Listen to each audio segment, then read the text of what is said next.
Hey everyone, this is Coach Phoenix. And I'm Coach Gina. And this is Toast with the Coaches. Cheers. Cheers. Hi everyone, and thank you for joining us for another episode of Perspective, the show where we drink and talk about life, the universe, and all that other jazz. And I'm Coach Phoenix, founder and CEO of Role Model Life Coaching. At Role Model Life Coaching, we partner with our clients to navigate down the road of life towards their model self. And I'm Coach Gina. I am the founder of Clear Focus Coaching. We specialize in boundaries coaching and women empowerment. If you would like to know more, please click on the link below and check us out on the web. So, everybody, today's episode is a special episode as there is a big event happening in the United States shortly. And that would be, of course, the election. So at this time, I want to remind everybody that the mission of our show is to create a platform for nuanced conversation and understanding, for finding common ground between seemingly opposite people and providing that perspective. We continue to push that message, especially with our guests today. We're not here to hate on anybody or say that anybody is right or wrong. We are just here to have a good discussion, especially in light of the upcoming election that has severely polarized our country. And I'm so excited for today's 2020 election episode of Perspective. Tonight, we have two successful and intelligent guests. They're representing the Black community by providing their perspective on political views and what party will have the most effective impact and sustainable impact on the Black community. So at this time, I would like to raise two toasts. The first toast, I would like to raise a toast to an author, a right-wing extremist, the life of the party, Trump's campaign board member of Black Voices for Trump, Missouri's own, the lovely Cecilia Johnson. Cheers. Cheers. Welcome to the show. Welcome, welcome. So my second toast, I would like to raise a toast for a social justice activist, a combat veteran, an educator, the founder of Liberia Forward, live from LA, by the way, the DMV area, Black excellence own Kwame Nkrumah. Cheers. Cheers. Welcome. Thank you. I'm going to get drunk just off of the two cheers. You're right. Yes, definitely. I mean, I'm a little nice just from those two shots. What everybody drinking on?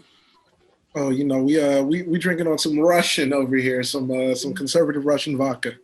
Gonna internalize that a little bit. Yeah, I had shots fired. What you drinking on, Mr. Cecilia? Well, I am a Trump supporter, so naturally we do have to drink vodka. Awesome. So thank you for joining us today. This one is going to be a fierce and exciting episode. I can't wait. So let's just jump right into it. Let's start by Cecilia and Kwame. Introduce yourselves to myself, Gina, and our audience. Absolutely. You want me to go first? Yes, please. Yes, that'll work. Absolutely. Well, my name is Cecilia S Johnson. I am originally from a trailer park in southeast Arkansas, a very rural area, less than 2,500 people. When I was a child or 10 years old, my mother moved us to Kansas City, Missouri, where we lived, and I still live east of Truth. So if you're living in Kansas City, that's the inner city or the hood. So still live there. Growing up religiously, I was raised Southern Baptist. I still remain Southern Baptist, although I do attend a Messianic church as well.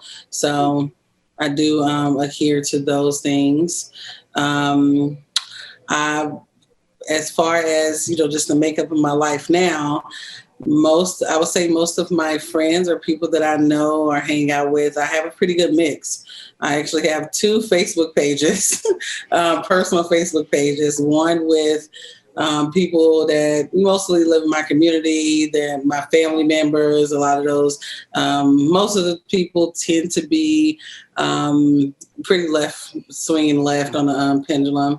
And I have one that is predominantly really my conservative friends. And I have a lot of people that actually want to be on both pages. So I have several hundred people that are actually on both.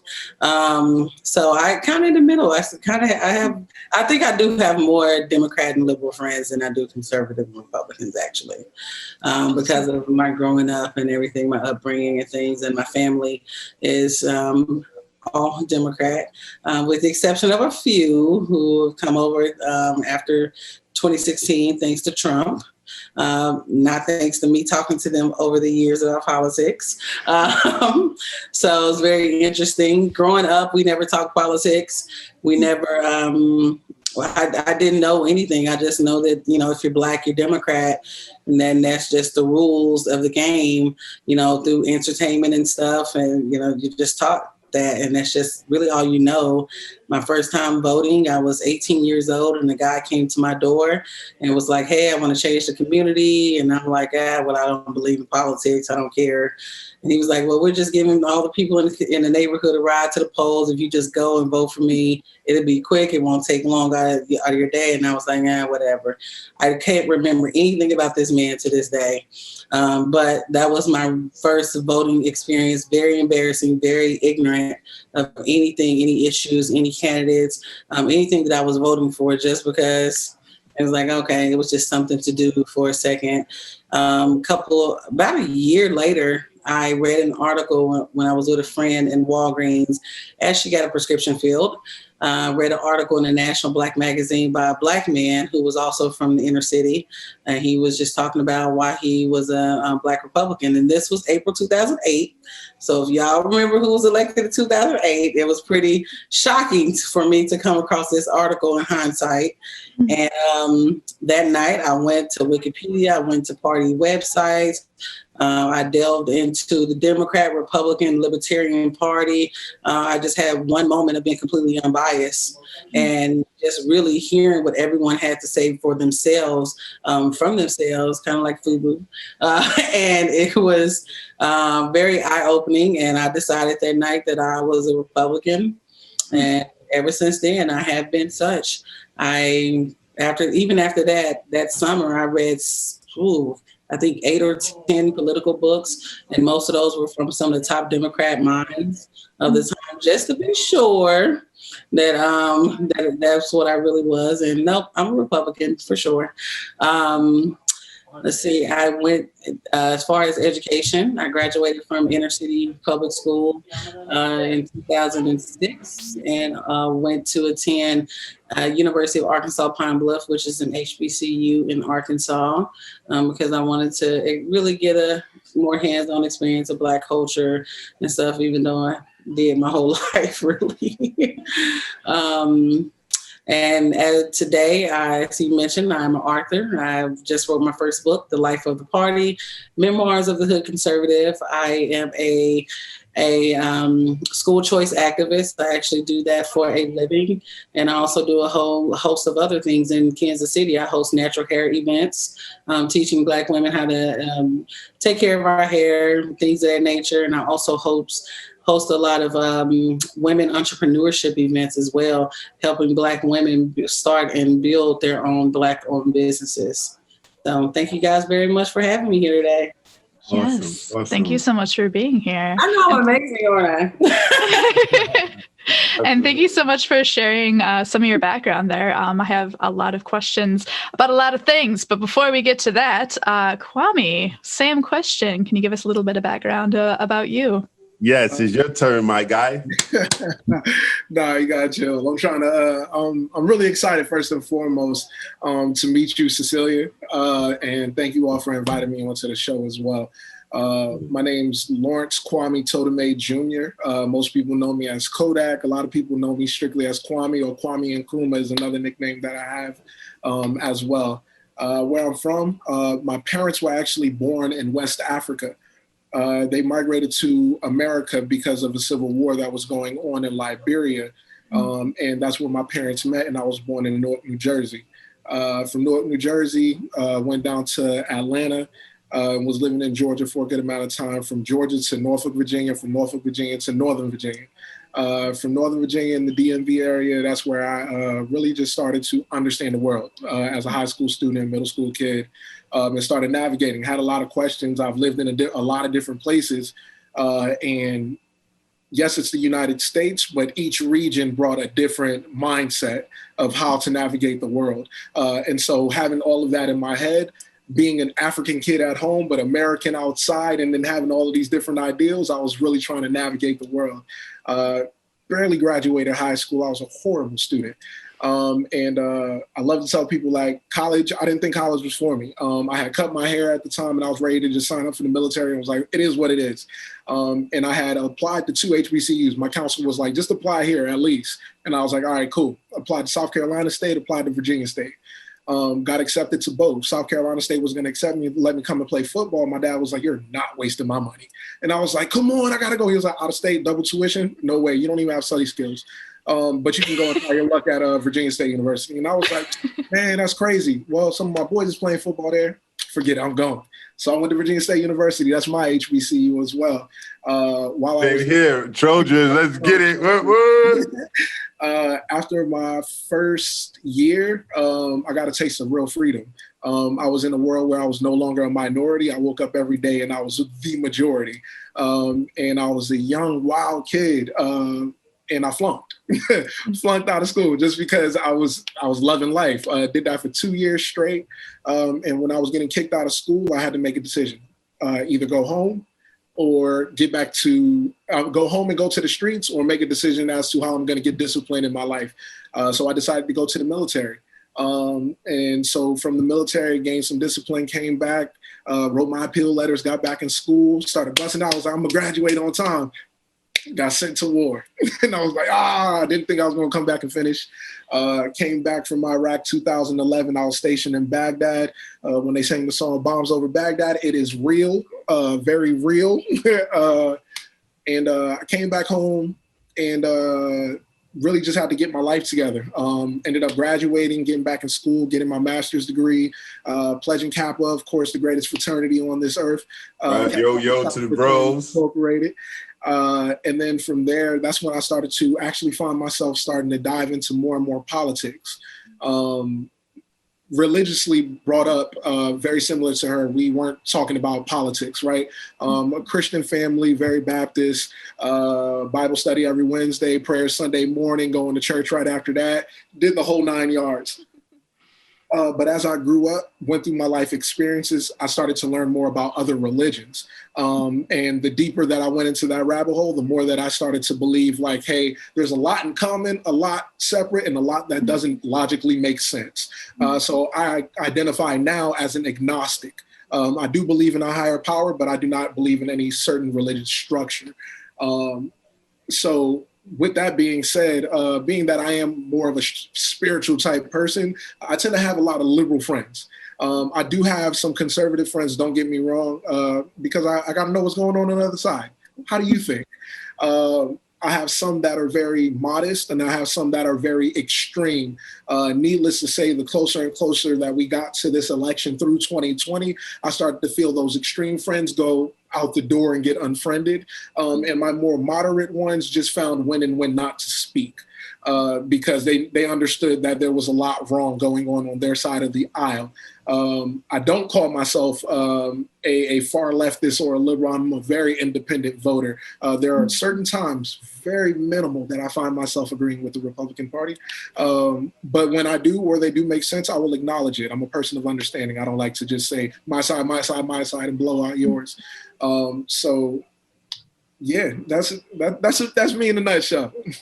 Nice. Well, welcome to you again, and thank you for sharing your background so we can have a little bit more understanding where you're coming from as well. Absolutely. Yeah. Absolutely. So Kwame, thank you, Cecilia, thank you. So audience, I'm gonna let him go. I'm not gonna hold him back anymore. We're gonna start it off like this. So Gina, I guess my question would be for you. Gina, with the Black community being one of the main focal points of this year's election, as a white woman in America, what question do you have for Cecilia and Kwame as it relates to the upcoming election in a couple of days? We're getting spicy early. Yeah. Right out of the gate. Okay, so obviously I am white. And I think that puts me in this weird position where I want to advocate for Blacks, people of color, Native Americans, basically any disenfranchised, non-cisgendered individuals in the United States. Because from my perspective, especially Black people, like, I feel like they kind of get shat on in a lot of ways for a lot of, from a lot of political standpoints. And I want to know from your perspective, since policies do directly affect you, what policies are you looking forward to in the upcoming election that you feel are personally going to support you and support other African American and people of color? Definitely let the lady go first. Amazing question. I was gonna let you go first. I'm gonna be nice, I guess what I'm looking forward to, I guess the most is number one, 4 more years. Number two, what I'm really looking forward to is what's really been talked about quite a bit lately, thanks to Ice Cube, and that is what the president has done in his first 4 years of his first term, and what he plans to do in an upcoming term as well. I'm really excited with the fact, no matter where people stand on politics, I'm really excited that Black people, like we are, kind of the center of attention right now as it pertains to policy. And I think this is a very good moment for us, again, no matter where you stand on the political spectrum, that this is a really good moment for us to really gain some tangibles versus symbolic things. Mm-hmm. And I think that Ice Cube, what the president's doing, even conversations from Biden-Harris have really helped bring that to the focal point of the conversation of the political spectrum right now. Hmm. You said 4 more years, and from what I'm gathering from that is that the past 4 years of Trump's presidency has been, for lack of other words, enjoyable. Like, it has been something that has benefited you or that you have agreed with. Are there anything specifically that you can speak to that you're like, yeah, I feel like he did this really well, or I feel like, that he really spoke to you and really won your vote? As it pertains to the Black community. Yeah. So, I mean, when 2015, 2016 primary was going on, Trump was number 28 on my list, okay, out of 17 candidates, okay, dead last. I did not see it. I've always been a fan of then Donald Trump. I was a fan of The Apprentice. I always liked his attitude and stuff. I always thought it was funny. But when it came to policy and politics, I was just like, really, Donald Trump, really? But when it got down to, I think it was the last 5 was when I was really like, you know what? Just the things he was saying and the things he was just talking about were things that you don't hear from a lot of Republican candidates and stuff, and just getting into the meat and potatoes of things. So one thing that he did that I really appreciated just straight out the gate was his release of the Black New Deal. And he actually released that only to media takeout. And if you're Black, you know what media takeout is. Hold on, I'm sorry. What is the Black New Deal for people that don't know what that is? Excuse me? Can you enlighten the audience on what the Black New Deal is? Oh, yes. So it was, I think, a week or 2 after he was elected, actually, he released a 10-point plan for Black America. So that's the New Deal, and it was for the Black community. So it talked about things that Black people have been talking about for a long time, just stimulating our economy, bringing jobs, making it easier for people in the inner city to own and operate businesses, tackling our failing education system in our inner cities, talking about making sure that our HBCUs are treated fairly, criminal justice reform, and it touched on those things. I can actually pull it up if you like while he goes and makes his point. But he talked about 10 things that he had, gathered from conversations from Black leaders and people just, regular Black citizens that we would like to see changed and we would like to see discussed in this country. And for once, we had someone who was really listening, who said, you know what? We're going to put together a plan, and these are the things that we're going to go through, and these are the things we're going to execute. And for the time that the things that he's focused on, he's made great strides in those. We have the First Step Act, which is the first real criminal justice reform that we've had in decades, easily, in America. We do know that Black people are disproportionately affected with the criminal justice system, especially with mass incarceration. So 90% of the people that have been released from prison, thanks to the First Step Act, are in fact Black. So, and these are actually released from prison are having your sentence reduced. So the most people who have benefited from that mostly have been the Black community. So there were a lot of things that he said that he was going to do, and there's a lot of things that he said that he actually did.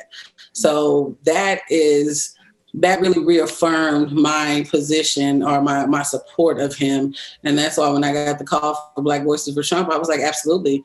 Even after the new Black Deal, I was still kind of quiet about, him during his first year. But I'm very vocal on politics, and I couldn't help but say, hey, okay, he did this. All right. He did this. All right. Okay. Dang, he did it. All right. So when they asked me to join, I couldn't say anything but yes, because he had done a great deal of the things that he said he was going to do. Mm-hmm. Awesome. Yeah. So what I'm hearing from you is that one of the ways that he won your vote is you feel that he really did focus on your community and that he really did listen to the things that could affect you and those close to you. Absolutely. Yes. Awesome. Kwame, same question. And hold on. So Kwame, I know that you want to answer that question. So I know you want to respond to what she just said, and we also want you to answer Gina's original question. So you could go ahead with either or, but please answer both. Give me the original question again, so I can make sure I answer that first. Yes. So the original question is yes. I could see wheels turning for both of you when the other person talks. I can see the wheels. He was moving. I gotta say something. The result would have been the same. It would have been you on the other side with your wheels turning too. Like I see it. So the original question was pertaining to the Black community. When it comes to the candidates for the 2020 presidency, what are the traits that you see in the person you're going to vote for that you feel are going to impact you, are going to impact the Black community? Okay. I want to start off by saying that I believe that both of the candidates for president are not it for me. They don't do it for me. I'm not convinced. I'm not out there going door to door for them whatsoever. I do not believe it. However, I do believe that voting is a tool. We're not married to our vote. Our vote is not the end game.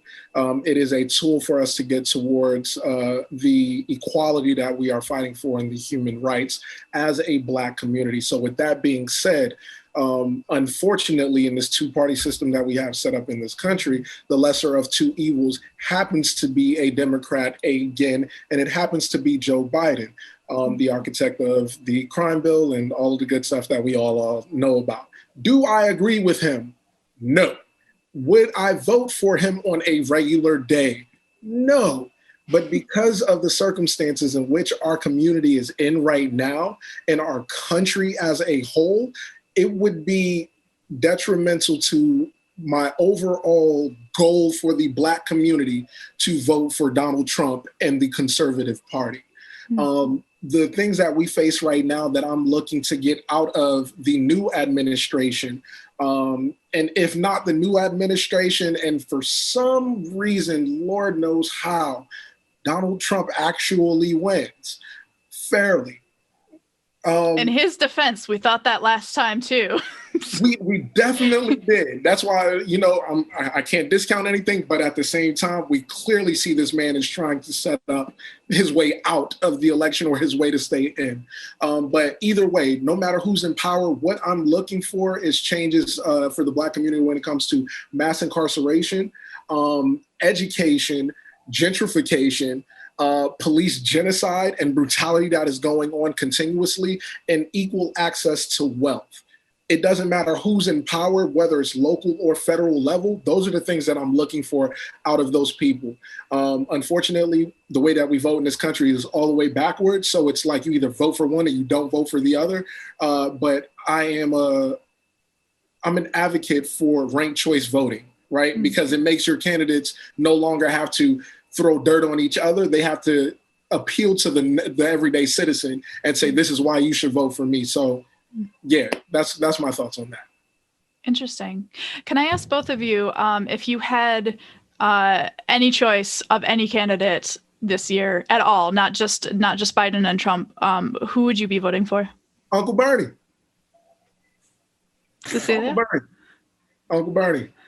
Cecilia, how about you? Well, we actually have a choice of 6 people to vote for. So it's not just 2 people that you can vote for that's on the ballot. So we technically have many options, and there are many people that we can vote for. I actually, I like Trump, so I would keep him as my pick. I had never voted for the lesser of 2 evils. I don't believe in voting like that. If I ever get in that situation, or I have been in that situation, I just don't vote in there, because I'm not going to vote for you unless I really wholeheartedly support you. So, so you're saying that you wouldn't vote rather than vote for lesser of 2 evils? Yes. Yeah, and that's somewhere where our community very much so disagrees. And voting right is your right to vote or not to vote. So I'll never hate on anybody for that. But what it comes down to is your moral code versus a moral dilemma, which we're in right now, right? So your moral code is going to speak to your values, your ideals, and allows you to say, based on my values and my ideals, that's how I'm going to determine my decisions. Right now, we have a moral dilemma. There's a party that wants to see the downfall of people who look like you and I, right?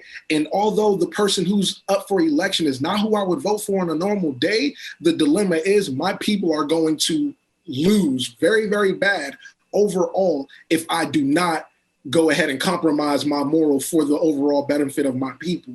So there comes a time in everybody's life where you have to say, you know what, I'm in a moral dilemma, but it's for the people. Put yourself over the people. Absolutely. Well, thank you very much, Kwame, for that wonderful description of the Democrat Party, who runs pretty much all Black communities across the country. So I agree. That's a lie.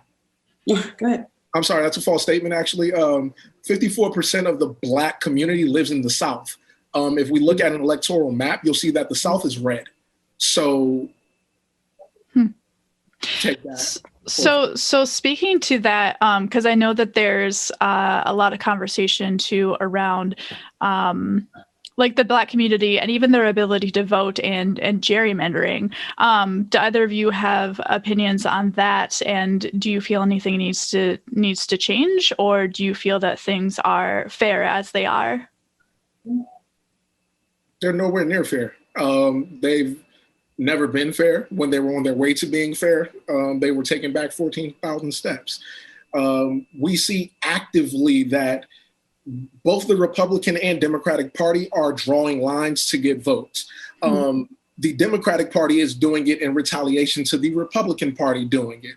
We know that the Republican Party outside of the South is predominantly in areas that are more populated by white people that do not have really much interaction with people of other cultures, right? And so their perception of people of other cultures is going to come from what they hear on Fox News, conservative media, and just the overall movies and TVs and things like that, right? That's why we find that once those people usually go to school, college, in the East, the West, wherever they go, they usually start to change their perception because they get in touch with other people. So, yeah. Yeah. Cecilia. No, I agree with him on the first part of his question about it being unfair and things kind of being against the Black community. And it doesn't help with COVID because COVID has allowed the shutting down of a lot of voting centers or voting areas. So I know in Kansas City, I think we, I can't remember the numbers exactly in the primary, but they were greatly reduced. But not just in the Black community, pretty much our whole county, which is I believe 70% white. So, but that's just a safety thing all over the country. Yeah, for sure. That's a bit of an unavoidable deterrent, I guess, in a way. Yeah. So I want to touch on something that you mentioned earlier, Kwame. Okay, you mentioned that due to the way our system is in America currently, there's two parties you could vote for, right? Even though there's six, there are four other candidates. There's predominantly two parties most people vote for, right? Democrat, Republican. Puff Daddy came up with a plan, and he's backing financially a new party, which is like a Black political party. He came out with it about last week. What are your thoughts of a Black political party, and do you think that's beneficial for the Black community as Puff Daddy presented it last week? Oh, I guess I'll go first. No, I don't. I think that we're at a point to where the Black community really needs to sit down and assess how to gain real political power. Okay, and that's making this political system work for us. Again, no matter where you stand on the political spectrum. So we've seen over the past, 60, 70 years, what our allegiance to one party has done and what it has not done for our community to better our community. In fact, we've seen a lot of regression and a lot of things that would really bring us closer to economic equality in this country, as Kwame spoke about earlier. I do think that real political power comes from not just being aligned with one party, majority. We've had a point in our times recently where we've had up to 90% of Black people identifying as Democrat. And what does that get us when we have a party that just knows for sure that they're going to get our vote? They don't have to fight for us. They can say that they're going to fight for us. They can give us all of the symbolism that they want. They can give us all the talking points that they want. They can tell us Black is beautiful, all that they want. But what are we getting that is tangible at the end of the day? And we are not getting anything. And so in order to gain real political power, in my opinion, even as a Republican myself, when I talk to people about politics, I don't necessarily try to say, oh, well, you should be a Republican, because that's just doing the same thing on the other side. If we have 90% that jump from Democrat to Republican, have we really solved the problem? No. We've just created a different kind of problem. So I do believe that our vote should be split, where we're not, to go against what former Vice President Joe Biden said, we are diverse. A lot of us don't really know that we are diverse, but we are diverse in our thinking, and we can be diverse if educated on the other political parties, that we can have a diverse vote. So I do strongly believe that we should have people in all parties, but most of us should be independent, and we should be swing voters, and we should let them duke it out to the death for our vote. I actually agree with her to a point. I do not believe that we should have a Black political party because we're only 13% of this nation. We don't have the numbers to actually make an impact, right? So instead of having a Black political party, we need to have Black political unions. And I'm not talking about like the Black caucus that we do have on the left because they're trash. They're not really doing too much. They could be doing a heck of a lot. But Black people need to have unions or people who are going to be able to sit inside of the White House, a permanent, what's the word I'm looking for? A permanent office, I should say, in the White House for Black affairs. And with the state level, federal level, local level, we should have somebody there that is overseeing Black affairs so that anything that comes through our local government, hey, we have new housing restrictions. Okay, cool. How does it affect Black people? Right? That's the question that needs to be asked. We don't need power. That's what this two-party system has shown us. We fight for power and party, not the people, right? And so when we understand that, then we see like, hey, the real problem isn't just only up here, it's right here on the local level, because those people we vote for on the local level end up having to go to the party and they end up having to do what the party needs to get their funds in order to stay in power, and they forget about serving actual people. So I believe that we would be better off if we had unions or political offices that dealt with Black agenda versus trying to have a Black party. Also, I believe that all of our celebrities, I love that they're getting into politics. I love that they're stepping up and doing their thing. I really wish they would build a team of Black academics who actually study these things and bring those ideas rather than saying, hey, this is what I think we should do. And because I got your ear in the platform, I'm going to go speak on behalf of everybody. That ain't it for me. Yeah, that's fair. No, thank you both for sharing that. Cecilia, you mentioned earlier about Democrats and how growing up Black, being a Democrat was just kind of like the default. It's like, it's what you do. I would like both of your opinion on why that is, because I've heard a lot of controversy around like, oh, you're Black, so of course you're voting Democrat. And it's kind of dismissed, like you don't actually get a political opinion because you're voting Democrat. It's almost as if you're doing what's expected of you. But then on the flip side, if you're a Republican and you vote Republican, it's like you're almost in the outside of the community. Like, what are you doing? Like, yeah, why are you stepping out of line with this? So can both of you speak to your opinion on that? Yeah, shed some light on that. Please. I'd actually like to hear your opinion on this one. Kwame, set it off, brother. Go ahead. What we say? I believe that Black people have been subject to the Democratic Party for so long because it's the only glimmer of hope that we've been able to see through time, right? Of course, you hear sometimes, especially from Black conservatives, well, the Democratic Party is the same one responsible for slavery. That's a failure to understand history and the facts of history and how they flip sides due to slavery and power.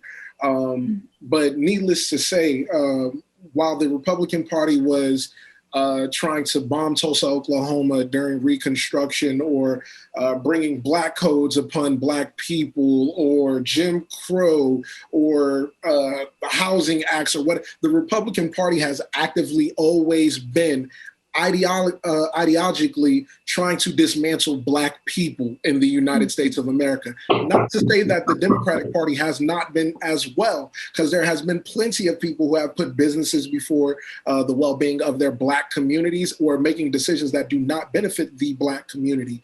But where we see that it has been blatant in our face is from the Republican Party. Where it has been hidden in plain sight is the Democratic Party. Right. But so in understanding that, most people say, well, you got to make a choice. Are you going to go with the devil that's telling you the devil, or the one that's hiding behind something? And it's not me going with one side or the other. It's me giving myself the best chance to win this next battle.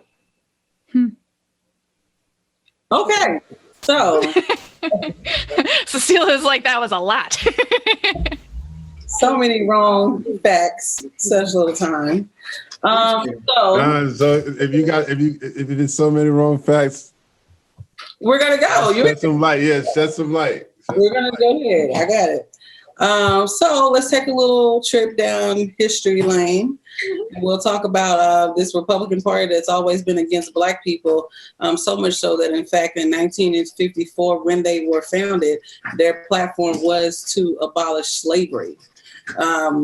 When they were founded, our first Republican president was none other than Abraham Lincoln, who... What region of the world was he from? I'm sorry? What region of the United States was he in? We were talking about parties, sir. Parties. Yeah, let her finish, please. Kwame, let her finish, please, sir. Yes. Clarity. Democrat, just for clarity, he was a Republican. Okay? Yeah, just for clarity. Okay? And you look at all of these Confederate soldiers that we want to tear down, they are actually, in fact, what? Democrats. So it's no wonder y'all want to tear those down. I would want them down too. So you have that. When you talk about Tulsa, Oklahoma, actually, after going to Tulsa with the president, I actually revisited Tulsa. It's only 4 hours from where I live.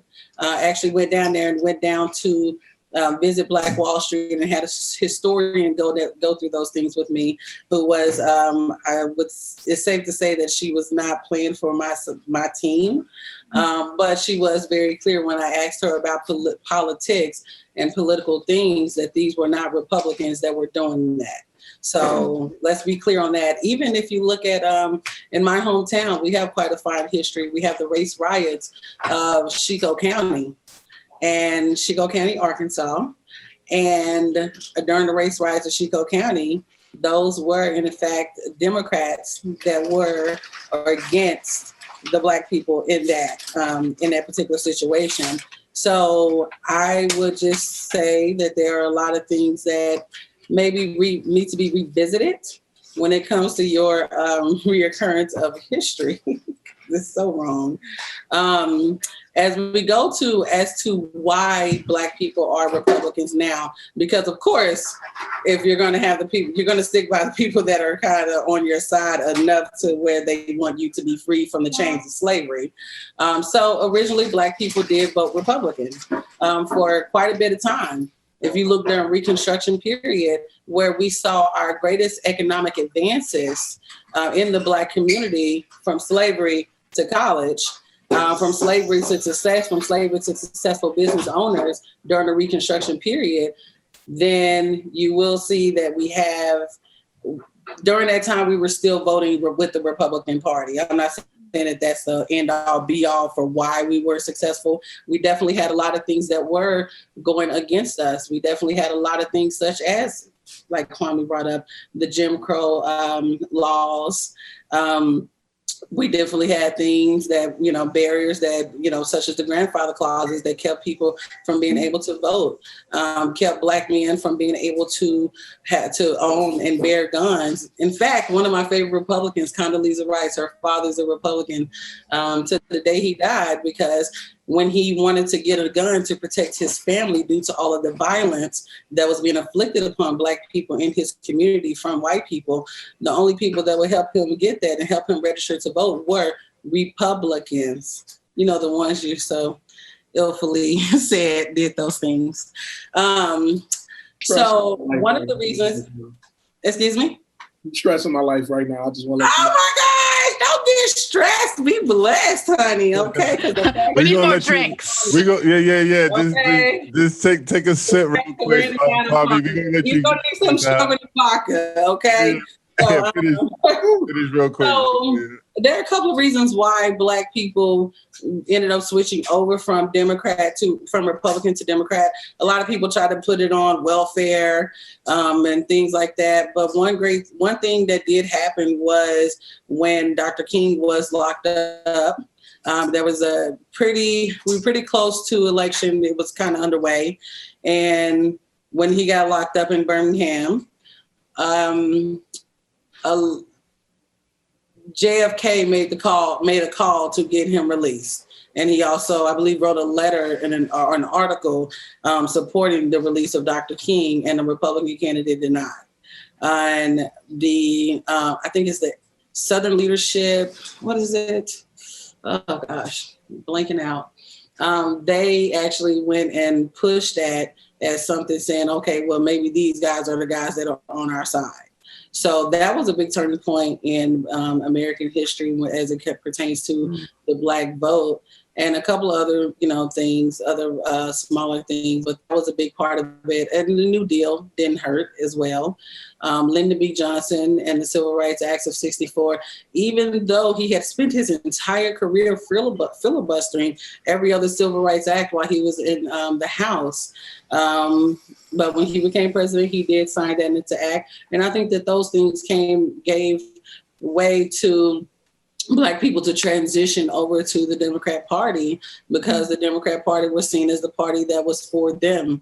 And I completely understand it. I completely understand it. I'm not going to knock them. I'm not going to knock what they did or why they did what they did. And I do really get it. I completely understand it.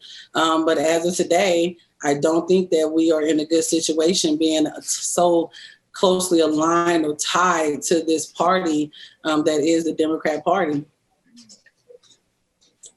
Okay, Kwame. Kwame, come on. Yes. Come on, let's release some of that stress, baby. There you go. So it really it bothers me. It's like something poking me when I hear conservatives pick and choose what parts of history they want to put into the timeline and then push it forward, right? So we say that Abe Lincoln was a Republican and Black people were voting Republican, all right? It's very important to add context to that statement. That's why I asked, what geographical location of this country was he from, right? Where was he from? The North, right? And so what was he fighting for? Originally, it was not to free Black people at all, right? But when they found that they were getting ready to lose that war, that's when they made it about Black people, right? And so there we have Black people saying, oh yeah, I'm gonna go fight for them. This is my freedom. Of course, would you agree that's what you would do? Of course, we want freedom, okay?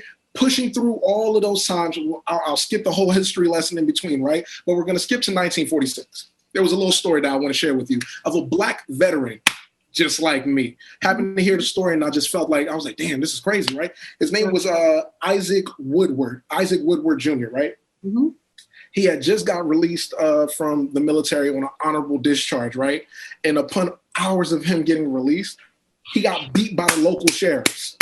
They beat him blind, right? Beat him blind. He could no longer see, right? That story caught the nation's attention in 1946 during the Truman administration, right? And so a white artist, I forget, the dude was real big, but if you look up the song, it's something like talking about the blinding of Isaac Woodward. It caught white America's attention. They said, yo, that's wrong, right? So all of that pressure, Truman had to come back and Truman had to say, you know what? Go and find those sheriffs and we're going to put them on trial, right? Mm-hmm. What happened? They found them. They put them on trial. But after they put them on trial, guess what?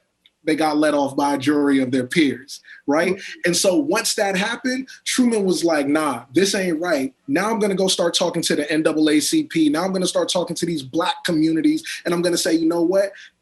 I have 2 executive orders that I can do on my own, right? And what he did with those 2 orders was desegregate the Army and desegregate federal workplace. Yeah. Right? Those 2 things right there didn't please people on his side too much. Now, when we talk about when Democrats started coming over to the Republican side, it's something called Southern Dixiecrats, right? Southern Dixiecrats. Why did they do that? Because they wanted to get power.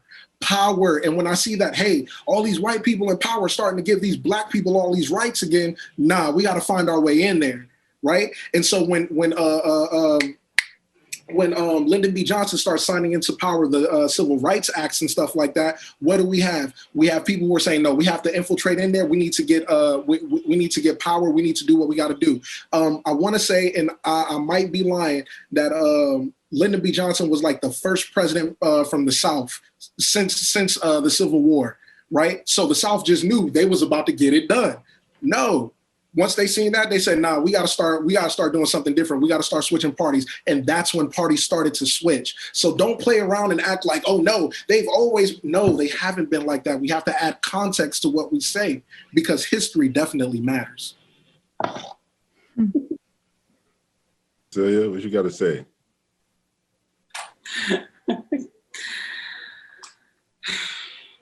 Okay. So when you talk about or kind of mock Black people voting Republican or being Republican in the earlier days when we were allowed to vote. What party were the first 13 Black senators and House representatives? What party were they? We're not talking about the party, and yes, they were Republicans, but if you want to... Okay, that doesn't... Hold on, because if you're going to say that, I need you to add context to what their platform was. We can't just say party without stating their platform. That is very important to context. That's like me saying, oh yeah, those Republicans are real good. I'm not talking about all Republicans. The party platforms kind of still are the same. They haven't changed. No, they're not. The base of their platforms are pretty much the same. Yeah, they are. No, they're not. Okay, sir. Are Republicans fiscally conservative? Yes or no? In 2020? Okay, sir. What? Are you looking at the spending that's going on in the United States of America over the past 4 years, and you have the nerve to say that? Over the past 4 years? Only the past 4 years? I do agree that I got you on that. If you go past those 4 years, I do agree that, and that has been one of my issues. What's been going on is the fact that our nation's debt has not been addressed. Not much. Because it's our what? I'm sorry. Can you say that again? Our what? Nation's debt. Mm-hmm. I don't feel like our debt has really been addressed. And a balanced budget, I really don't think I would say it has been addressed. It's been addressed in a conservative way, because the only time conservatives are worried about the budget is when a Democrat is in office and trying to redistribute wealth to communities who need it the most. That's when we say we got too much debt. We have to bring the debt ceiling down. We have to do this. We have to do that. The second Donald Trump got in office, they pulled all of the reins off and said, run. Let's get as much money as we can in these 4 years. Because after this, Rand Paul, I don't know if you ever heard of him. Hey, so I don't know if you ever heard of Amash either, but I don't think, though, there's been several people that have been still having that ongoing conversation and actually presenting bills about the debt.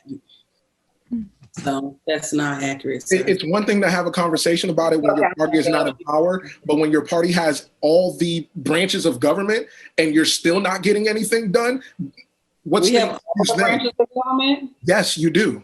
We have all the branches of government? Yes, you do. All lawmaking branches of government you have. We do. Hey, really quick.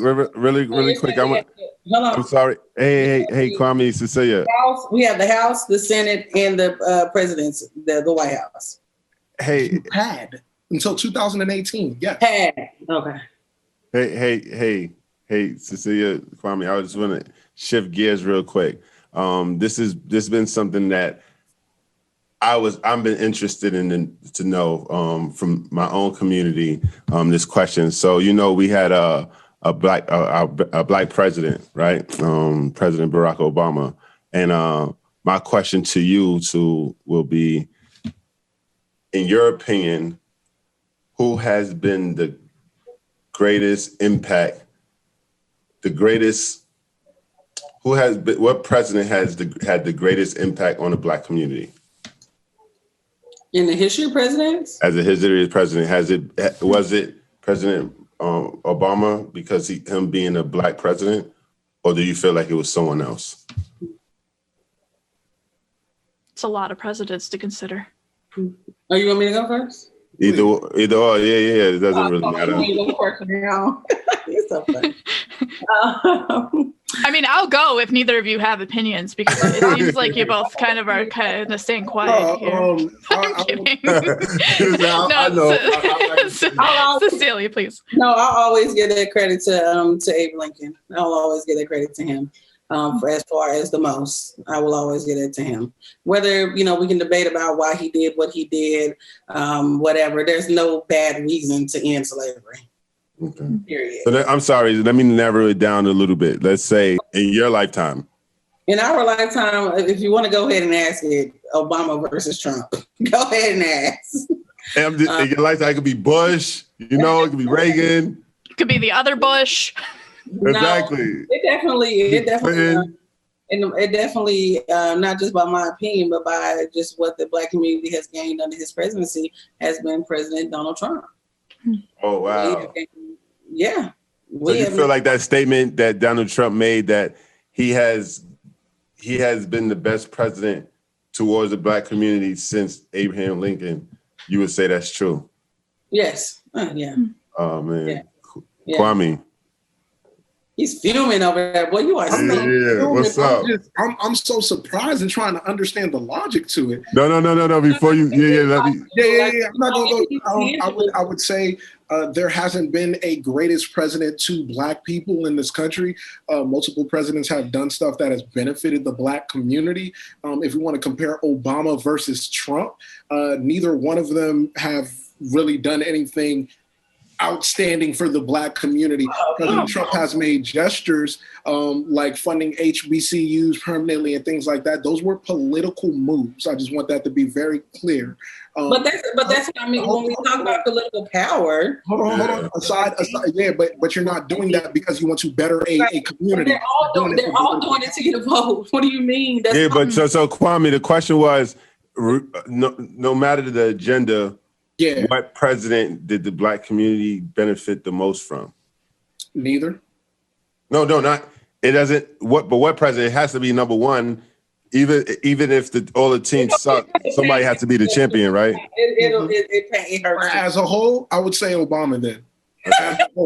Tell me why, please. Give me some tangibles. That was my next question. Not symbolism. Give me tangibles.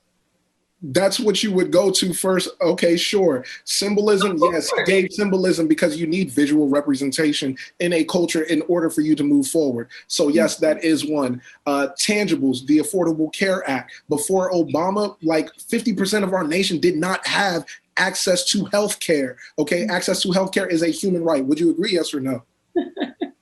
Are we going to talk about the Black community? No, it's a yes or no question. Is healthcare a human right? About the Black community. No. Is healthcare? This is for Black people. That's what I'm asking you.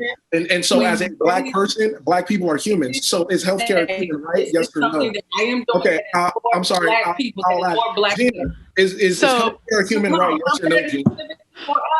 Well, so what I'm hearing is that there's a complication in the question, which is whether or not a president is directly affecting the Black community, like intentionally affecting the Black community, or if the policies that they're signing in are like positively affecting the Black community as like a side effect. Like you say, like the Affordable Care Act like did bring affordable health care to, as you said, the majority of the country that did not previously have it. Was that done for Black people, or was it just done and Black people, some of them benefited from it? Like I think that's the complication of the question of like, what is simple? It's not complicated. You can't come on, give me something. Okay, I'll give you the representation of him being Black and having a Black wife and having a beautiful Black family.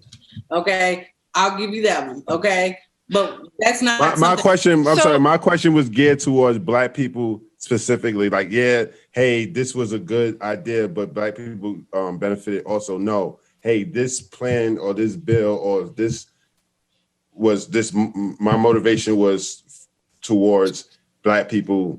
Specifically. So specifically, and again, when like funded HBCUs, like for example, things you have to add context. So if you want to say specifically during this era, Trump did do more for Black people specifically. Now we have to again add context to it. Look at the political climate we're in. Look at what was happening, right?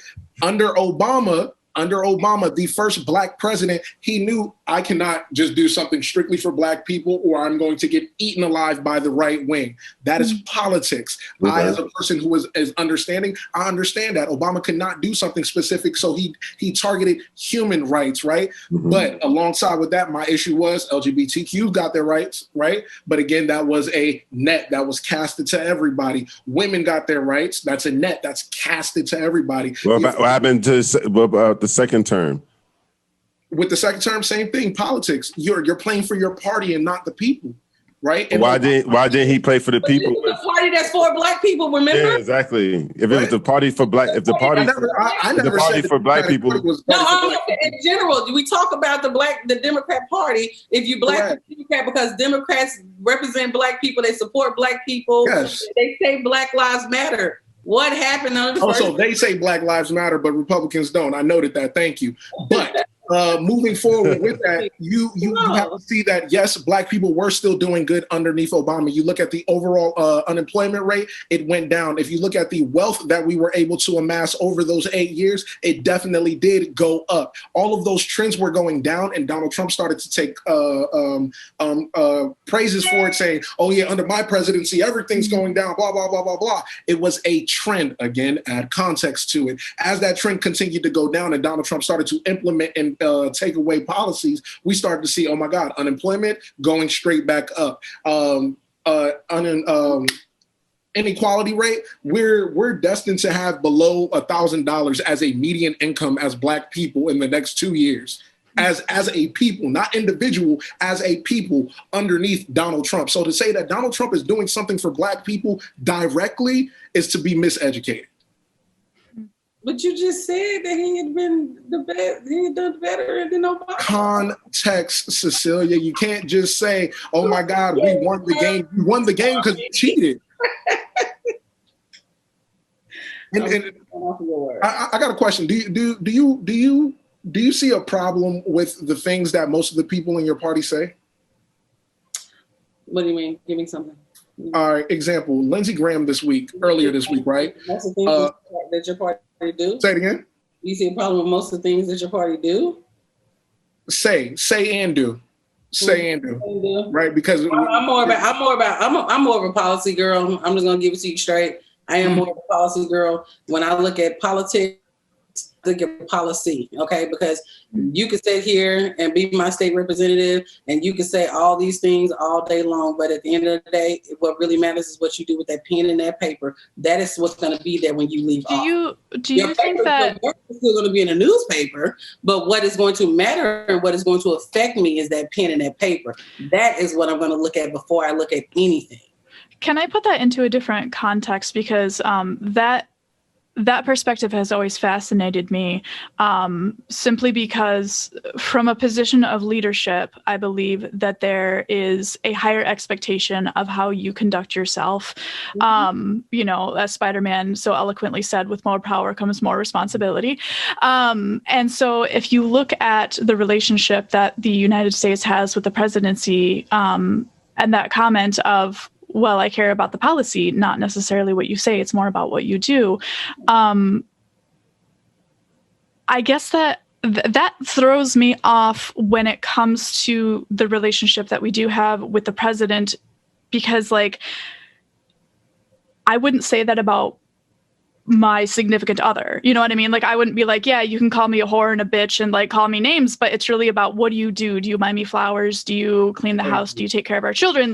It does matter to a point, but I hear you that you can say that all you want, but ultimately what you sign into law is what affects me. But how do you so easily dismiss the conduct, the way that somebody does perform in public? How do you dismiss that? So as I said before, I've always kind of liked this attitude. I always found him rather funny, rather entertaining. Again, at the end of the day, that's what, your significant other is something that's different. I mean, so basically what you're asking, would you rather have someone who treats you better or someone who says nice things to you? So when it boils down to that, I mean, what would you choose? Someone that treats you, someone that sugarcoats it, that tickles your ears with nice things. Yeah. So I hear you. But then the next minute I can see the turn on you. So I mean, it's really what you really think of, what you really matters most to you. To me, with Obama, when any president, everyone's always talking about, oh, somebody's such a great speaker. They give great speeches. They're so eloquent and dignified and all this and that. But you eloquent and dignifying us into wars. Okay. And that's exactly what we get. That's what we got from the two previous presidents before President Trump. So you can speak nice. Again, you can speak nice. You can be nice. You can be dignified. You can be this upstanding man if people want to call you that. But at the end of the day, we're gonna judge him on that over the fact that he entered us into a new war. What is going to matter? What has the more long-term effect? Yeah. Hold on, Kwame. I got you. So let's shift and speak about that. This question is for both of y'all. As we think about foreign policy, Kwame, you being a veteran, how do you feel that the current presidential candidates, so President Trump and Vice President Biden, what are the pros do you feel the candidate that you're going to vote for have as it affects foreign policy or relates to foreign policy? For one, we have somebody with actual experience, right? I may not agree with a lot of Biden's foreign policy stances, but he has actual experiences and he has the ability to actually build relationships. Donald Trump psychologically is not able to build relationships. This is a fact. I feel as though, and this is not a direct shot, but it will come off as one, that Black Republicans like domestic abuse, right? Mental domestic abuse, right? And the reason why I say this is because you're able to say comments like, oh, they can say whatever they want as long as they put it on paper, I'll be good. No. You can't say, oh yeah, he gonna beat me, but as long as he come home and tell me he loved me tomorrow, everything's gonna be good. No, that's not how it happens. That's not how it works. That's not how it works whatsoever.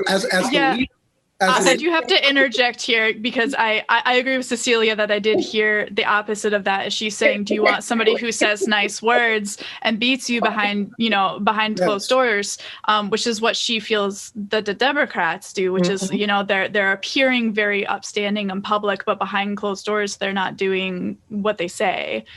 And yes and no. The part where I say no is because it then comes back onto the people that we must be educated politically so that we can hold people responsible, right? In the 1960s, we had the Black Panthers. They came up, that movement went across the entire nation. We started to become politically aware of what was going on, right? Martin Luther King, with his nonviolent movement, was able to prove to America that nonviolently, we were able to show civil disobedience, protest, and still make political changes. What happened when all of that happened? The CIA comes down, the FBI, and they just come out and dismantle all of that, right? And so that was both parties working together to say, nah, we can't give these people too much power. But what I'm saying is, as a leader, you must show what you want your country to look like and model. Underneath Obama, we showed hope. We showed unity as a country. Everybody was actually happy to work together, except for those who simply hated him because he was Black. We didn't see people walking around saying, nah, that's an American flag. That joint look fishy to me. That person might be racist right there. That did not come about until we had Donald Trump. Look at the rhetoric that he puts forward towards Black people. Look at what happens to Black people because of that rhetoric. So we can't say, oh, he can say what he wants. It just matters what's on paper. What he says is affecting our lives. And then what he puts on paper is solidifying why it's affecting our lives. So we must make sure that that logic makes sense. So in one breath, you're going to say he has done a lot of great things on paper for the Black community. But he's done great things, more great things than President Obama did. But in the next breath, we're going to say that he is killing Black lives. Again, we're saying context specifically towards Black lives because of the situation that Donald Trump is able to make concessions directly towards Black people. There's an entire movement going on in our nation called Black Lives Matter. Not talking about the organization, talking about the message and the movement. That is why we were able to get direct funding towards Black things. Under Obama, when we talked about Black Lives Matter, it was like, oh no, quiet that. We're not really talking about that. If he were to make policy towards that, it would have looked like favoritism, right? That's like having Bernie Sanders come. It would look like a president standing by Black people. Excuse me? It would look like a president standing by Black people. Again, the United States is a diverse nation. He's the first Black president. He cannot do everything that a white president is able to do because of his lineage and who he is. And if you can't acknowledge that, then we're not acknowledging reality. We're not gonna, no, because there's plenty of things that he could have done. And for us to continue to, this does nothing but hinder our community to continue to give him that excuse or give him that get out of jail free card. Nobody is. And that's exactly what we do. That's exactly what we do when it comes to him.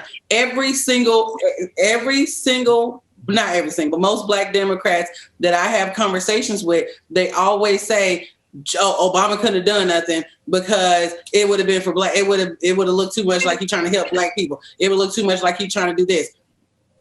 What did y'all even attempt when the Democrats had control of the House, the Senate, and the White House for the first 2 years? Remember, not a single Republican voted for Obamacare or ACA, and it passed. Okay, so you could have got anything passed that you wanted to, correct? No, you can't. Yes, you can.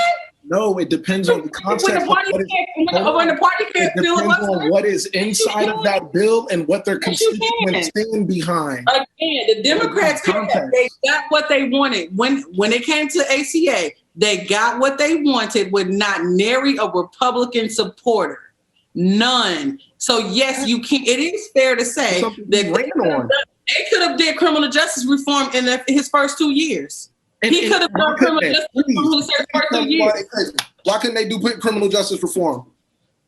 You tell me. According to you, he could have done it because he's Black. It would have been like he's doing it. You brought it up, Cecilia. I would love to learn why they could not. Because I would say they didn't want to, clearly. No, it's not because they don't want to. It's because most of that money. Again.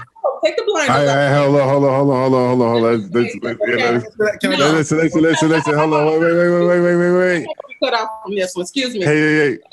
No. So you mean to tell me that again, almost everything he got passed in those first 2 years, no Republican voted for it. Remember, you were the one telling me that they were blocking him because he's Black. So no Republican voted for it. So it is safe to say, it is very fair to say that he could have gotten anything through because he did get anything through.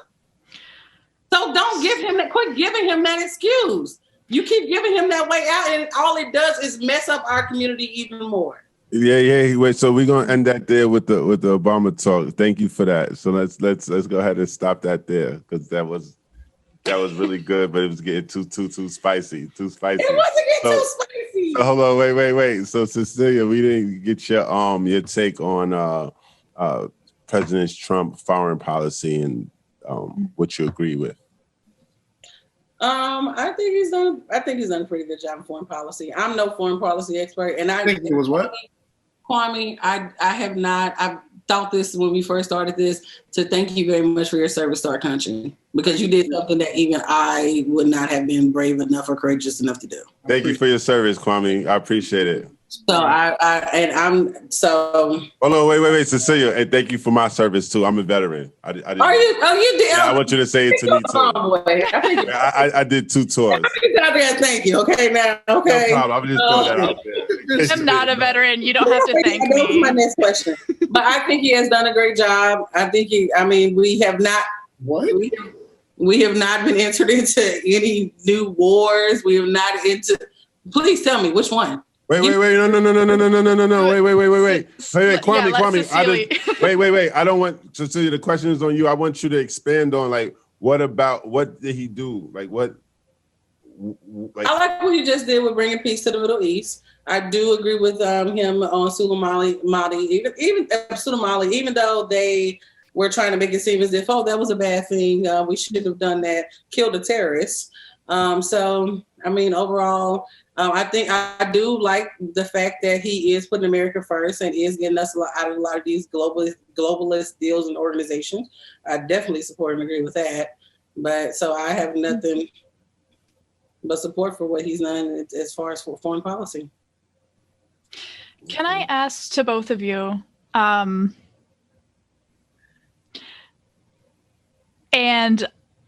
I mean this in a way of empathy. So if you can put yourself in the other party's shoes, so to speak, Kwame, I know that you said that you're not affiliated with any specific party, you're more of an independent, but if you can put yourself in the place of somebody whose views are politically opposed to yours. Yeah. What would you say drives that person to vote the way that they do or to think the way that they do, because I can see obviously that both of you have very strong opinions and are also very informed and very educated about, you know, the positions that you're coming from. So it's interesting to see that both of you have ended up in different places. And so I'm wondering, if you were to swap, how do you think that someone gets to that place? What do you think influences them? Individuality and a sense of belonging. I tend to find that conservatives or Black conservatives want to challenge and think outside of the box, which is totally fine. And I love that. But they're informed to a point, specific point, talking points that are meant to be repeated over and over again so that they seem to be factual. Democrats are taught the same type of thing, but I think it comes down to your sense of understanding of history, the location in which you're living, and then what community is going to accept you, right? If a community accepts the ideals in which that you have, you're more likely to float towards that community. Or if you're saying, I'm only thinking about me and how I get mine and everybody can get it, you're more likely to go conservative. But if you have more of a group, we must work together and do this for all of us, that's going to be more on your liberal side. So I think that's where the choosing comes from, based on mindset, individuality, and being a part of a group. Interesting. Cecilia, what are your thoughts about... Before I give my answer, I have well liked and loved everywhere I go. I've always been very popular. Okay. I don't mean to cut her off, but if that were true, just for this, you wouldn't have two different Facebook pages where one is conservative and one is for your actual family. No. Wait. Go ahead. That sounds like a shot. Wait, that sounds like a shot. We go. All day. He couldn't blank, son. So we can do this all day. We can do this all day. I have two Facebook pages. I do speak the same message everywhere on each page that you're on. And typically, what I do, if there's a topic or whatever that I'm discussing that day, I make the same post on my conservative page and make the same on my Democrat page, as we put. I do word things differently for that group. Yes. But you get the same thing. They all going to know I'm a Trump supporter. They're all going to know that I'm a Republican. They're all going to know who Cecilia S Johnson is at the end of the day. So I don't have to flip flop or swish swash for anybody on the face of this earth. Okay. Awesome.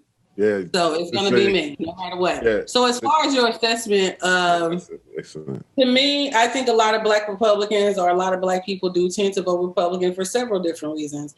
Earlier, I brought up something that I don't think we really think about, which is entertainment. If you look, a friend of mine actually, Netflix has a lot of the Black shows on there now. And one of my favorite shows, Girlfriends, I just got done binge watching. I don't watch very many TV shows, but Girlfriends is everything for me. But I pointed to a friend who is actually becoming more independent minded when it comes to politics. And I said, I love this show. They should have won every Emmy, every award that they could have won for this show because it is perfection. But you see how when it comes to politics, it's all really one-sided. They're always bashing on the Republican Party or Republicans or William for being a Republican. But they're never saying anything. I don't ever. I went and I listened when I rewatched it. Never did they talk bad about Democrats or a Democrat. So it is so ingrained in just things that we're just watching, that we're consuming, that we're not really thinking about. If you look at our music, they ingrain politics into that as well, but it's always in favor of the left. So our entertainment system, as it pertains to Black people, it is very pro-Democrat, and I don't think people necessarily really think about that and take that into consideration. I do think that it is more of a, like I was talking about, the symbolism versus the tangible. I do think that, Democrats, Black Democrats and liberals tend to look at more symbolic things. What is this person saying versus what are they doing and things like that. We want to talk about, and it's Kwame, I do applaud you for bringing up the crime bill in 94. Well, Crime Bill Joe, he made his career off of crime bills. But we want to talk about President Trump wanting to lock up Black people and stuff, but we don't want to look at the fact that something he did, something that is tangible, we can take this to the bank and cash it, okay? That this man has made a career over locking up Black men. Yet, he is the candidate for Black America. So I do think that there is some sort of disconnect between what is something that I'm actually getting, what is the history, what are the facts of what this person has actually said about Black people and what said about Black people, done for the Black community. Specifically for the Black community. When he was on the Senate and he was on the Senate floor for decade after decade after decade, and he was describing criminals, what was he saying? Oh, they were urban. They were from the urban areas. They were from concrete jungles. Oh, they had single parents. They can't be civilized. And he was talking about us. So if we want to talk about words, we could do that too. But when we talk about facts and what people have actually done, there is a disconnect between what we're getting in terms of something that's symbolic versus something that is tangible. And it is a logical versus an emotional discussion. I do, as I said earlier, I do host events in my community for women with natural hair. I do actually help out when I do, and I randomly see people and I do approach them and talk to them about this. When I see a white couple or a white woman with a Black child, I ask her if she's adopted and if she knows how to care for her hair. And I do have a service that I do offer to them, sometimes for free, where I do show them how to care for Black hair, or so that those girls don't feel a certain kind of way. They don't feel inadequate because they have to run around here with their hair being a mess and not really knowing what to do. And I also do host events in my community where I do bring resources so that Black women can start and learn how to operate our businesses. We are the fastest growing demographic of small business owners in America right now. So yes, I do things that actually help other people beside myself, because I don't really make money off of those things. I just offer those services to my community because I want to see us win and I want to see us shine. I don't give a damn who's in office. But as long as we're shining, that's all that matters to me. So the assessment that Black conservatives are really out for self and hope everybody else win is greatly inaccurate. Because there is enough out here for us to all win. There's enough out here for all of us to have businesses. There's enough out here for us to have great jobs, for us to have great schools and things like that. And it doesn't have to come from or be something that is self-centered or something that's based on me, myself, and I. It can be something that's really based on my community, because I do still live in the hood. I live smack dab in the hood in Kansas City, and I do see what is around me. I'm not blind to that just because I am a Republican.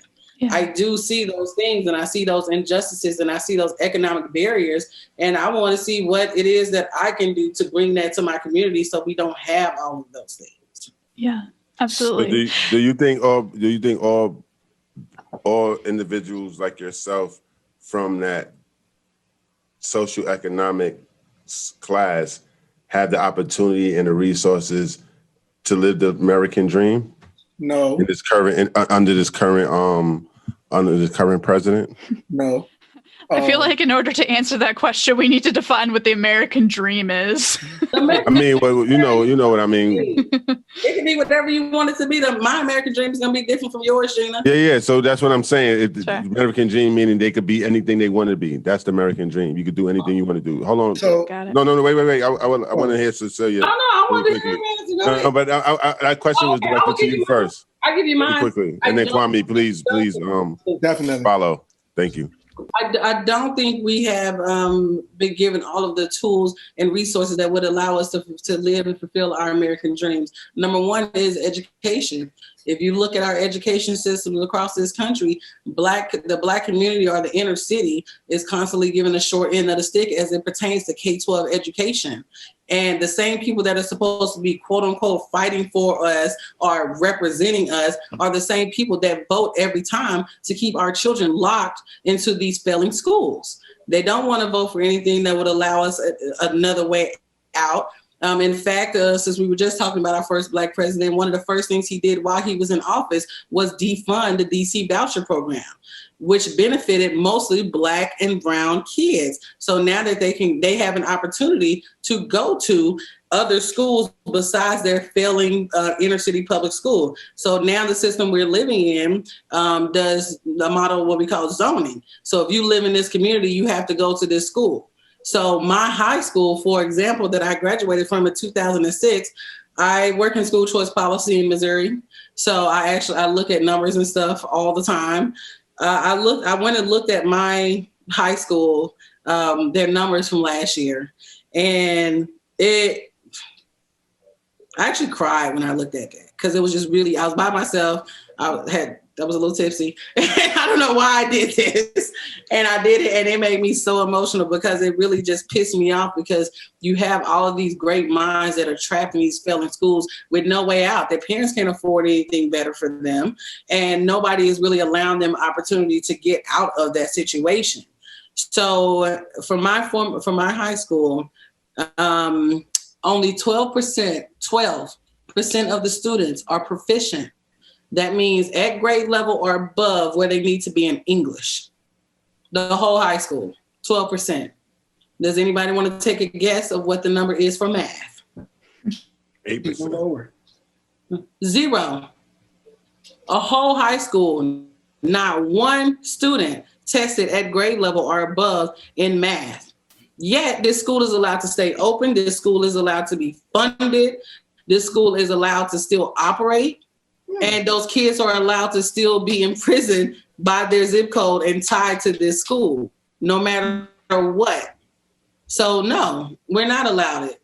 I mean, I don't feel that I was fully allowed it because I know I'm supposed to be richer than this. I need to get another tax bracket, okay? It's okay, bring it up. So no, I don't think that my community as a whole, whether you're looking in mostly urban areas, we do reside mostly in urban areas, and those are where test scores and that's where student performance is often its lowest. And it's a disgrace that people, instead of supporting us being freed from this system, they say, oh, well, the mother this, oh, the father this and stuff, and they kind of place the blame. And I'm not saying our community doesn't have problems. I'm not saying that at all. But I'm saying that when you go into school, you're not giving us the tools to succeed. You're not giving us those resources. I had a thought when I was in high school. We played, I played volleyball. I was captain of the volleyball team every year when I played.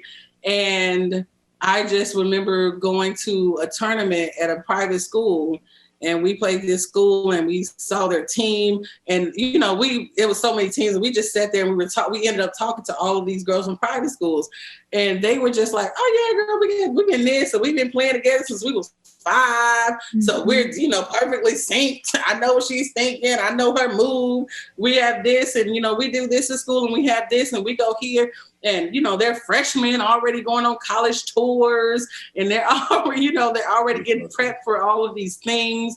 And I had a thought when I was in high school, it was like, oh, if I ever have kids, I would never put them in public school, because I saw the difference of what it could take for what their experience was and what our experience was. And it wasn't just a private public thing, but I just knew that my kids were not going to be trapped in the system that I was. Yeah. Nice. Absolutely. Awesome. Kwame? Can I respond to her? Yes, absolutely. Okay, so I love that you're doing stuff for hair in the community for little Black girls. That's something that I'm an advocate for. I'm a high school teacher as well, and I coach girls basketball. So can you guys still hear me? Yes. Oh, okay, I'm sorry. Absolutely, yes. So I really care about, my Black girls taught me so much about women in general. So I owe a lot of my understanding to those little girls. But it's hard for me to hear that you're an advocate for that, but still backing conservative values when that's the same party that criminalizes Black hair. And I'm saying that coming from the military and the community. In the military, Black females such as yourself are not allowed to, you can't have your hair in so many different styles, even though that's your hair. Protective styles that protect your hair that you teach to those other young Black women is criminalized in the military because of conservatives. You can't wear that. Hold on. Because of conservatives. In the workplace, that same hair is criminalized by conservatives. California had to make an entire state law to not criminalize Black hair. So it's kind of hard for me to understand the logic with that, but I'll just keep on going forward.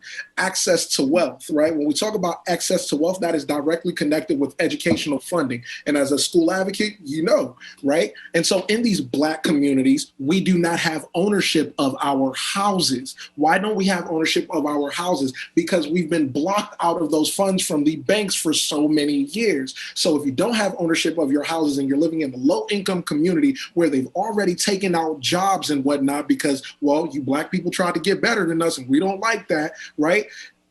Now you're going to see a bunch of crime. You're going to see a bunch of drugs and all of these stuff. 1960s, we saw Black people were feeding themselves. We had jobs. We were doing very, very good. Once we took down that Black Panther Party in 1970, what happened? All of those trades that you could learn in high school and then graduate and go straight into the workforce were taken out of the curriculum, right? And then in the 80s came in, well, the drugs. So now as a Black man in that era, I don't have skills to get a good paying job. I can't take care of my family. We now have all of these laws that are locking me up at disproportionate rates. How's my community supposed to thrive? Giving me a voucher and saying you can go to the West Side and go to Beverly Hills and go to school, that is not going to save my community. Funding public education and giving teachers the actual funding they need to teach and the resources and the counselors and the mental health people, that's going to help our communities thrive and survive. Conservatives are not putting that forward. They're trying to remove all of that. All of it by saying, hey, we'll give you a voucher and we'll shut down the public schools, open up more charters, and you can do it. By the numbers, charter schools are not outperforming public schools. Right? Those same kids that you were able to go to the other side and see that they had all this nice stuff and they've been playing together since forever is because their families are well funded, generational wealth on that side. We don't have generational wealth because we're still fighting for equality. So we can't make these open statements without the context. Yes, sir. You in this context thing. So we could talk about the Brown Act that you talked about from California. So how that's by Republicans were opposing that, or Republicans put those barriers in place in California where they have not been in power in how long? Republicans have many places they're in power in California. So the Republicans, you're telling me that the Republicans were the ones who actually put all these hair things in place?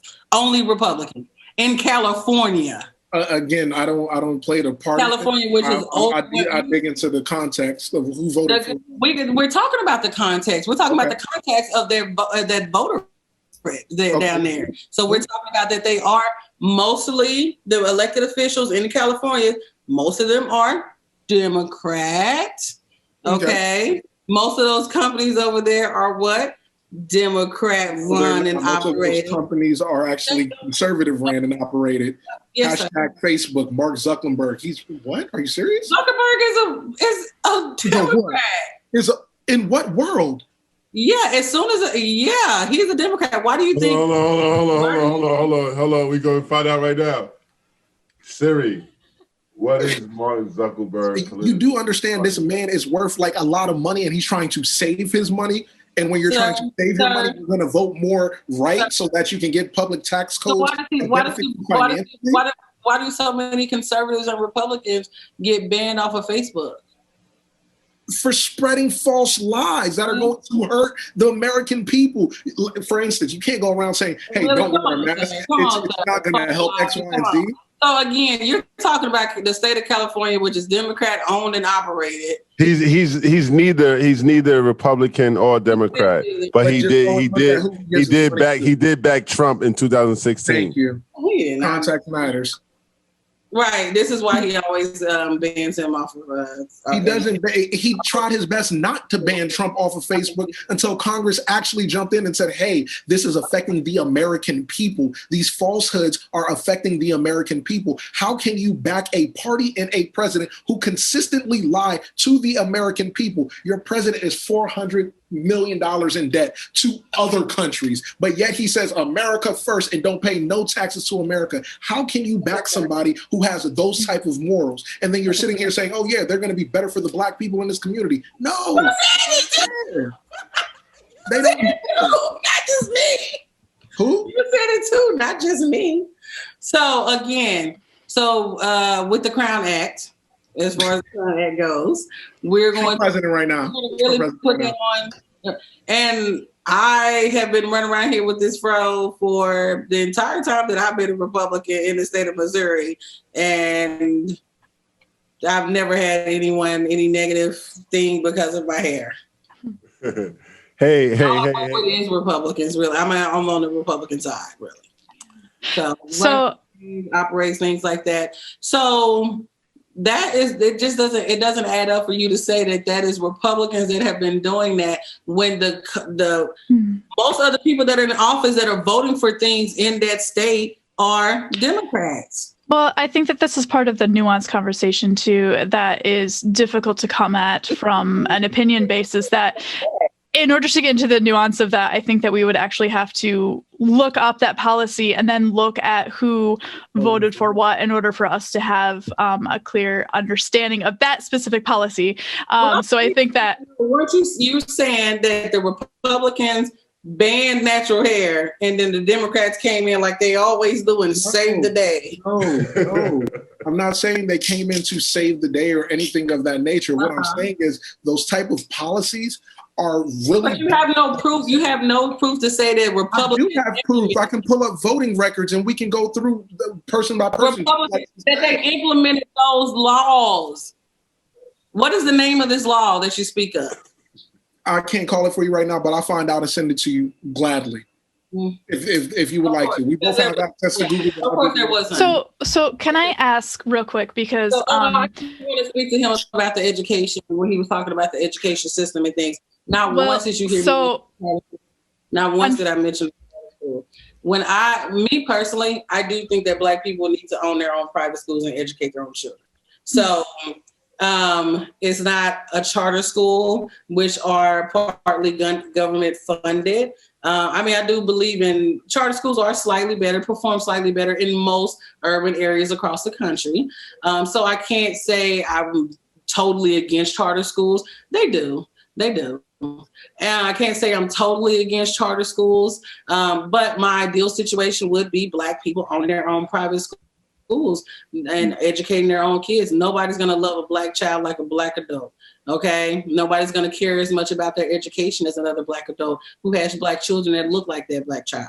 So I do think that your party would back that. And the reason why I asked that is because Donald Trump, in many of his rallies that I've been watching over these past couple of weeks, has spoke about making sure that we dismantle the current curriculum we have now and put forth a patriotic curriculum. So in order for Black people to have their own schools that are privately ran, educating their own people, it would not align with that patriotic curriculum that he's putting forth. So this is right here about what private schools are. Private schools are allowed to pick whatever curriculum they want to.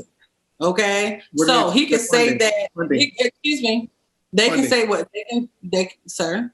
We're speaking context. Okay, so private schools can pick whatever curriculum that they want to. Okay, so a lot of the private school, I work with a lot of private schools here.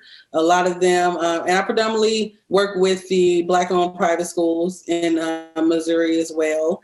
And they are able to pick their own, because they're not beholden to the government standards. So you as a public school teacher, that's from that public school perspective. But I'm having more of an outside just looking at everything across the board. And I see how you could talk about funding, you could talk about this and that and the third, because the school that I went to, they spent $35 million to build our school. And then they just spent many, many millions more to update it, I believe just 3 or 4 years ago. Yet we still have those test results and those test scores coming out. It's not adding up.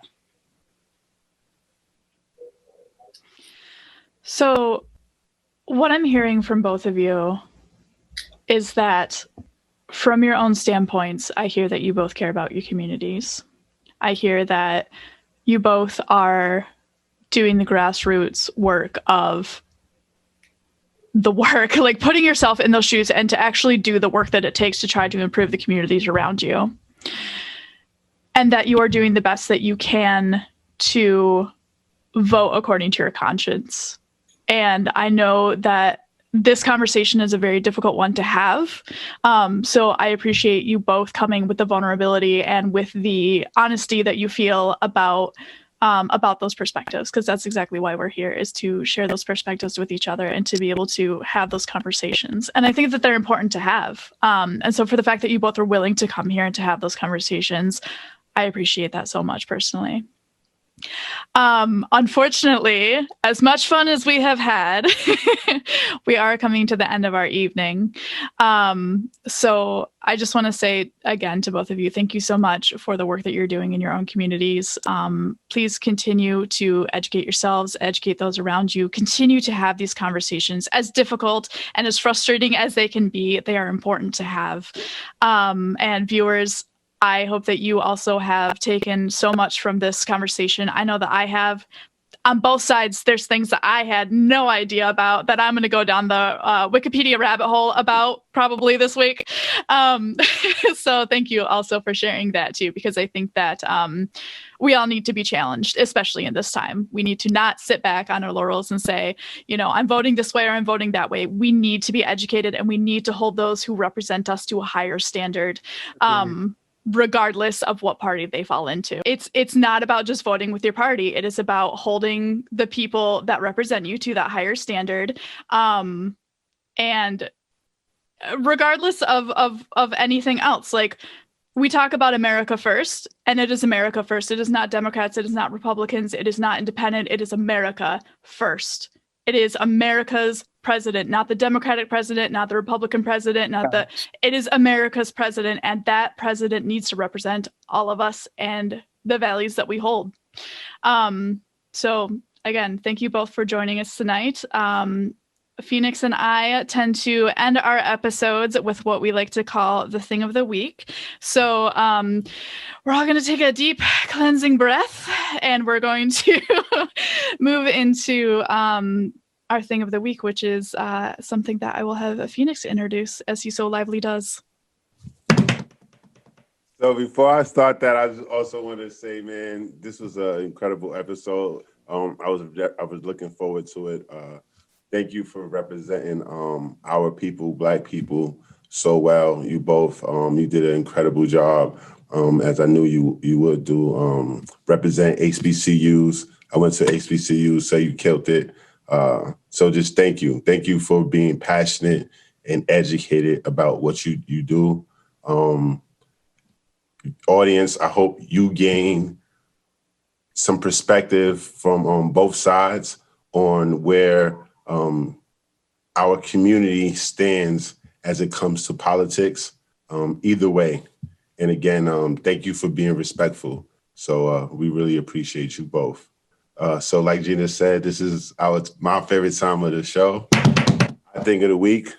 This is where we provide our audience with something that inspired us, either it be a book, a television show, a quote, something that we want to provide our audience with to give them to carry out to the next week until we see that till they hear us again.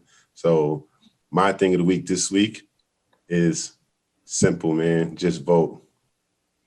You have it in your power to make a change. So use that, especially if you're a Black American. Please use that privilege that our ancestors fought so hard for you to have. So just vote. I'm a veteran myself. I love this country. I am not going to provide you with my perspective or my political party. I will say that I'm a patriot. I love America, and voting is important, and I love being Black. So Coach Phoenix, role model life coaching, role model mindset. I'm out. Coach Gina. I second the voting. Again, Phoenix, I don't know if you two have seen our previous episodes, but his thing of the week is just like always so poignant. And I'm like, I hate following that because it's always so good. So my thing of the week is a quote by Socrates that says, "The secret of change is to focus all of your energy, not on fighting the old, but on building the new." Which I think is very fitting for this episode. It is about looking forward to the changes that we can make as individuals, in politics, in our communities, and our families. And again, thank you both so much for being representatives of that change and for doing the work, and just for being here tonight. So, Phoenix. Audience, thank you so much. Guests, we appreciate you. Subscribe, tell a friend. I tell you this episode is going to be a powerful one. We appreciate you. Check out their links below. Coach Phoenix, Coach Gina, Toast with the Coaches. We out. Cheers. Cheers. Cheers.